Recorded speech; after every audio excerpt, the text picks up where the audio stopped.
Hi Stampers, it's Christy with Stampin' Texas. Well, in my previous videos I've shown you how to watercolor these flowers from the Secret Garden stamp set that's in the spring catalog.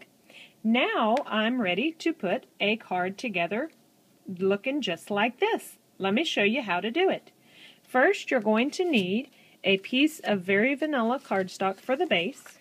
All I've done is cut it to 8.5 by 5.5.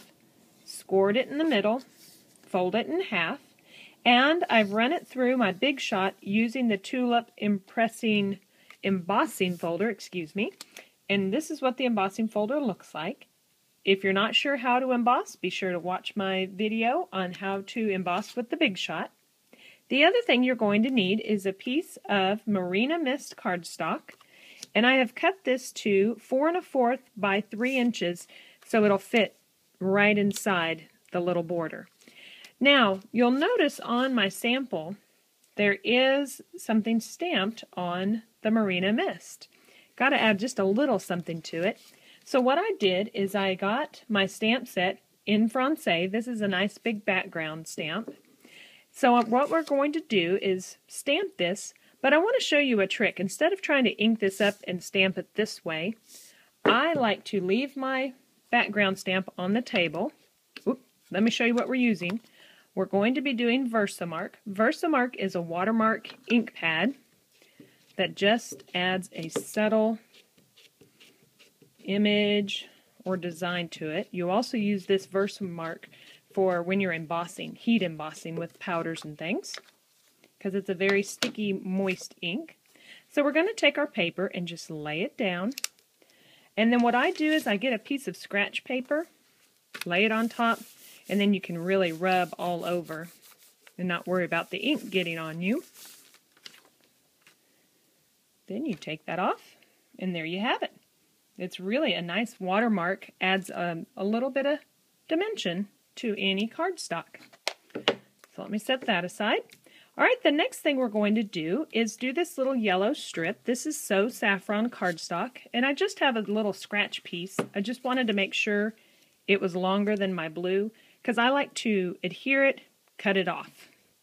So this is the Dotted Scalloped Ribbon Punch. This is a fun punch because you can, if you don't have the ribbon that matches something and you have the cardstock, this kind of makes a ribbon looking like piece of paper. So I just punch in the middle. Now what I'm going to do is slide this down, and I hope you can see in the camera, but I'm going to match up. There we are. I want to match up what I just punched, see how it does that, with this guide here. So now let me pull this down a little further. I want to cover it up so all I see is the silver. There we go. I'm going to set this down so I can finish this last punch.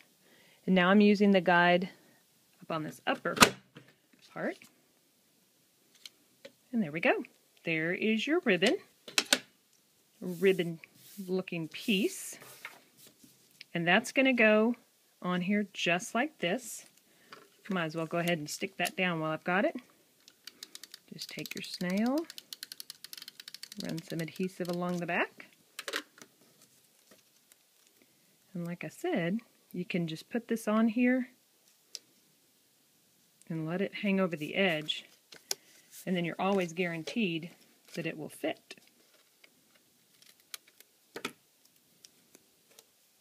Okay, so there's that part. Now, let's go ahead and adhere that to our card base.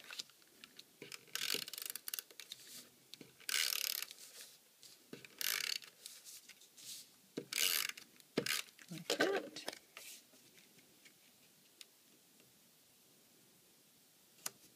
Okay, so we want to stamp next our sentiment. Let me move this out of the way. This comes from Blooming Marvelous. We're going to do the Miracles Happen stamp. And this is a celebration stamp set. So if you haven't had a chance to check out all the celebration items, be sure to do that on my website. There are great items that you could choose for free with every $50 purchase. I'm going to use the StazOn ink pad. StazOn is a permanent ink and it stamps really well. on our Whisper White and our Very Vanilla cardstocks. So I like to use that. Then I'm going to take the large oval punch, punch that out.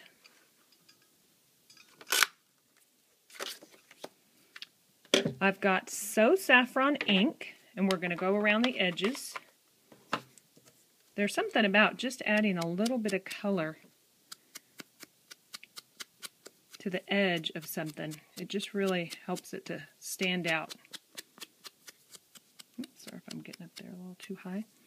There we go. Just a little something. Alright, and now let me get my flowers in view that I've been watercoloring and playing with. So what we're going to do is for the large one and for the Miracles Happen, we're going to use some dimensionals.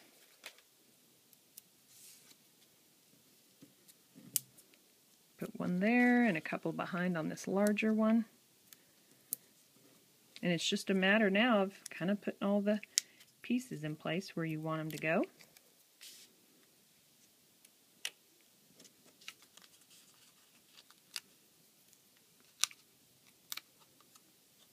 Get off my finger. There we go. So I'm going to put that one there. And for these last two, if you're not sure how to color the flowers, be sure to check out the watercoloring videos. There's many ways to do that, and they're lots of fun to just play with.